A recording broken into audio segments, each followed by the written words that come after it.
திடீர்னு போன வாரம் என்ன நினைச்சாரோ தெரியல, காலையில் எந்திரிச்சதும் அவர் சொல்றது மாதிரி எனக்கு ஒரு இன்ட்யூஷன் ஏற்பட்டுச்சு. நீ உடனே ஆர்பி சௌத்ரியை போய் பாரு, அவர் இருக்கும்போதே நீ பாத்துறேன் அப்படிங்கிற மாதிரி தோணுச்சு. எனக்கு பகீர்ன்றது என்ன இப்படி ஒரு செய்தி வருதே அப்படின்னு நான் உடனே அங்கே வேலை பார்க்குற சூப்பர் கூட் ராமா அவர்களிடம் ஃபோன் பேசினேன். வாங்க சார், சார் அடுத்த வாரம் ராஜஸ்தான் போயிடுவாரு, வந்து பார்த்துட்டு போங்க சார். என்ன விஷயம்னு கேட்டாங்க. இல்லை சும்மா பார்க்கணும்னு தோணுச்சு, ரொம்ப நாள் ஆச்சு இல்லையா, அதனால வர்றேன் அப்படின்னு. நான் அவரை பார்த்து கிட்டத்தட்ட ஒரு 10 ஆண்டுகள் இருக்கும். இடையில போக முடியல, என் வேலை சரி, அவர் ஒரு பக்கம் படங்களும் எடுக்கலை, அதனால நான் பார்க்க முடியலை. நான் இருந்தாலும் அவரை பற்றி நினைக்காத நாள் இல்லை, நினச்சிக்கிட்டே தான் இருப்பேன். இந்த சித்தர் சொன்னதும் எனக்கு ஒரு மாதிரி பகிர்ந்துச்சு. உடனே நான் போய் பார்க்கணுன்னு உடனே அந்த அம்மாவுக்கு ஃபோன் பண்ணும்போது சொன்னாங்க, இந்த மாதிரி திங்கக்கிழமை ஒரு 11 மணிக்கு வாங்க சார்னாங்க. நான் திங்கக்கிழமை கரெக்டாக 11 மணிக்கு போயிட்டேன். அவர் இருந்தார்.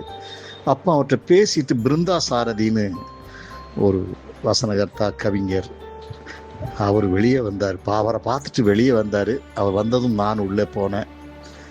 என்னையா ரொம்ப நாள் ஆச்சு அப்படின்னாரு. நான் காலில் விழுந்து ஆசீர்வாதம் வாங்கினேன். என்ன திடீர்னாரு. இல்லை சார், உங்களை பார்க்கணுன்னு தோணுச்சு, அதனால வந்தேன் சார் அப்படின்னேன். உட்காருங்க அப்படின்னு பேசிக்கிட்டு இருந்தார். என்ன வேலை நடக்குது அதுன்னு கேட்டுட்டு இருந்தார். பேசினேன். நான் ராஜஸ்தான் போகிறேன் அடுத்த வாரம்.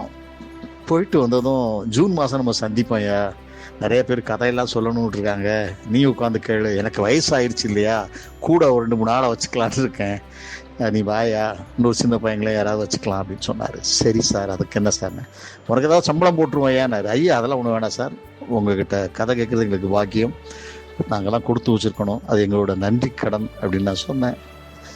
ஆனால் ராஜஸ்தான் போனவர் திரும்பி வரமாட்டார் நான் சத்தியமாக நினைக்கல. நான் உடனே இந்த செய்தியை கேட்டதும் டைரக்டர் விக்ரமன் சாருக்கு பேசினேன். ஆமாம், ஆக்சிடெண்ட்டில் இறந்துட்டாருன்னு அவரும் அழுதுகிட்டே தான் என்கிட்ட பதில் சொன்னார். ஏன்னா எங்களுக்கெல்லாம் ஒரு அப்பா மாதிரி, தெய்வம் மாதிரின்னு கூட சொல்லலாம்.